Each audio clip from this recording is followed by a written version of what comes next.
Salam à toutes et à tous. On entend parfois des idées surprenantes. Certains prétendent que le ramadan ne commence pas avec le croissant de lune, mais avec la pleine lune.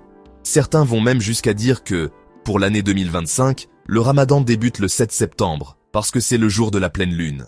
Cela peut sembler intriguant au premier abord, mais si l'on prend le temps de réfléchir, on s'aperçoit que cette idée n'a aucun fondement, ni dans l'astronomie, ni dans l'histoire, ni dans le livre de Dieu.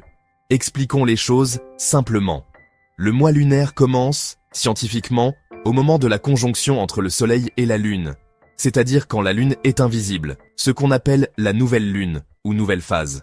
Quelques heures plus tard, ou un jour après, apparaît le croissant fin, juste après le coucher du soleil. C'est là que commence le mois. La pleine lune, quant à elle, n'apparaît qu'environ 14 ou 15 jours plus tard, c'est-à-dire au milieu du mois lunaire. Dire que le mois débute avec la pleine lune, c'est comme dire que la journée commence à midi, ou que la 6e heure est la première. Une absurdité. Le Coran a été clair et précis dans Sourate Al-Baqarah, verset 189. Il t'interroge au sujet des croissants de lune. Dit, ce sont des repères temporels pour les gens et pour le pèlerinage.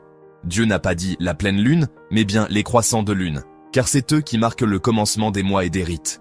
Le croissant est le signe visible que tout le monde peut observer, contrairement à la conjonction invisible. Ainsi, ignorer le croissant et le remplacer par la pleine lune, ce n'est pas seulement se tromper dans le calcul astronomique, c'est aussi contredire directement la parole divine. La pleine lune n'est pas un début, mais un milieu.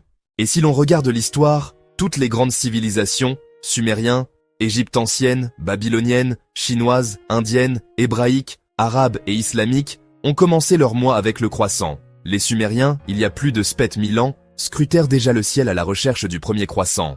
Les Chinois et les Hindous ont organisé leur calendrier autour de cette observation. Même les Romains distinguaient Calendé, premier jour avec le croissant, Noné, quart de lune, et Idé, milieu du mois avec la pleine lune. Jamais la pleine lune n'a été le point de départ d'un mois. Nous avons donc 3 preuves indiscutables. La science astronomique, elle démontre que le croissant marque le début, et la pleine lune le milieu. L'histoire humaine. Toutes les civilisations ont commencé leur mois avec le croissant. Le Coran.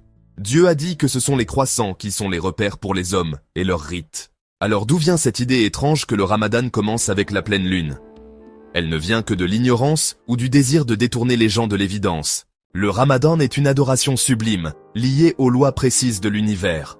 On ne peut pas y introduire de confusion. Prendre la pleine lune comme début du mois, c'est renverser l'ordre établi par Dieu. C'est suivre une illusion, et non la vérité. Revenons donc à la clarté originelle. Le croissant est le début de notre mois, comme Dieu nous l'a ordonné, comme l'ont suivi les prophètes et les peuples avant nous. La pleine lune n'est qu'un rappel du milieu du mois, une étape, pas un commencement. Ainsi, la vérité apparaît nette. Le livre de Dieu, la science des astres et l'histoire des hommes disent tous la même chose.